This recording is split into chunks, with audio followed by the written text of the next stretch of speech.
আজ এক জাতিকার চার্ট বিচার করছিলাম এবং যে চার্টের মূল বিষয়ই ছিল সূচিবাই।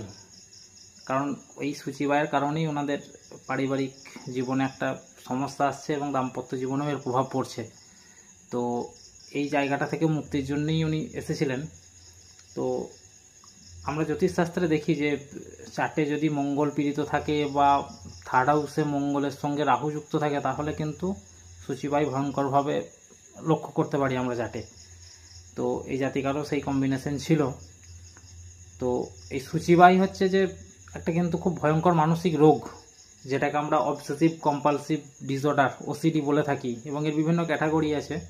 যার প্রধান যেটা থাকে সেটা হচ্ছে কন্টামিনেশন অ্যান্ড ক্লিনিং, অর্থাৎ একই জিনিস বারবার ধোয়া মোছা, বারবার স্নান করা, বাড়িতে কেউ এলো সব জিনিস ধোয়া, এই ধরনের ব্যাপারগুলো তো যে বাড়িতে আছে তারা জানবেন ভালো করেই।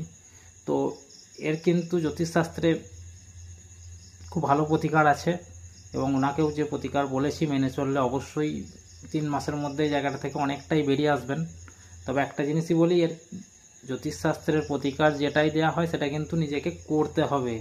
আমি কিছু করিয়ে দিতে পারি বা কেউ করিয়ে দেবে এরকমটা নয়।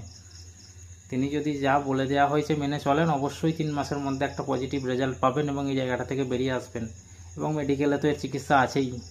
তো যাদের এরকম সমস্যা আছে তারা কিন্তু জ্যোতিষশাস্ত্রের বা মেডিকেলের আশ্রয় গ্রহণ করুন, এই জায়গাটা থেকে বেরিয়ে আসবে। কারণ এটা খুব ভয়ঙ্কর একটা মানসিক রোগ, এই জায়গাটা থেকে বেরিয়ে আসা অবশ্যই প্রয়োজন। তাতে দাম্পত্য জীবন, পারিবারিক জীবন এবং সে নিজেও সুস্থ থাকবে।